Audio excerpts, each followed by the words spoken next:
I'm back to Gauteng to look at by-elections here, particularly in Johannesburg. SABC News reporter Natasha Phiri joins us now. Natasha, so you were in Annandale earlier on. Tell us a little bit more about how that proceeded. Any complaints, any incidents to report?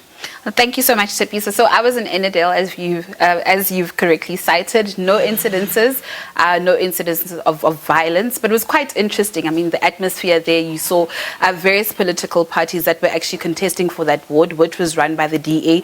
You had the DA itself, you had the ANC, you had Hanif Hendricks Al-Jama'a, you had the EFF, and Gayton McKenzie's Patriotic Alliance. A very hotly contested ward. But I mean, just also speaking to the electorates in the area and people that are at the heart of service delivery in the area, people complaining that they felt neglected by the Democratic Alliance. They've had no service delivery, over the past years, and, just hoping for change through their various votes today. Okay. So you've given us the political parties that are contesting the elections. Let's take a snapshot of Annandale itself. What would be the problems that arise and the various individuals that are then gunning for these positions? So we spoke to a certain individual by the name of Valerie McPherson earlier on today.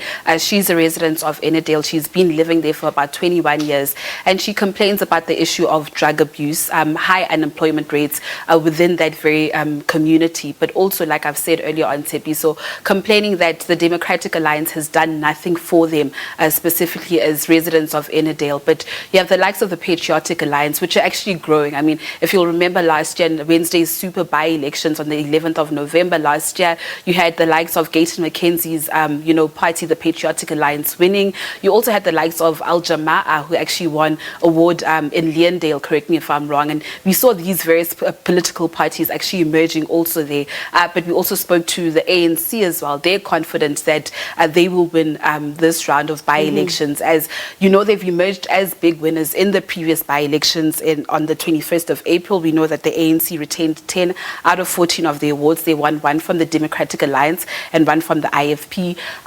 The DA losing one ward in the last by-elections. Moving on to last year's by-elections, Super Wednesday by-elections, as I've alluded earlier on, you saw the ANC retaining 64 wards, winning 6, losing 2. The DA losing 9, not only to the ANC but to the FF Plus, which is quite an interesting phenomenon, Tepiso. We also, like I've mentioned, Al-Jama'a and the Patriotic Alliance, winning those wards. And Natasha, you've given a timeline which obviously includes within it periods, spurts of lockdown during which COVID-19 was a factor. There were concerns that phase 2, the vaccination drive, may interrupt the by-elections. Was any of that true? Definitely there were those concerns, but not so true in our observation. Like we saw, everything was smooth sailing throughout, the 6 provinces in those 40 wards, of which I not only covered the by-elections, but my colleagues as well. But I mean, everything went well. There were no disruptions at all, as the IEC has also indicated. But also just a reminder to our viewers that voting stations close at 9 p.m. So, our viewers, those who are registered to vote, still have time to actually go and, make or mark their count on the ballot box. But also just a reminder, Tepi, so to our SABC viewers, that the IEC has announced that this weekend will be the voter registration for the last installment of by-elections that will happen on the 30th of June this year. Also, another reminder to our viewers not to forget the all-important dates of the 17th and the 18th of July, where voters will register.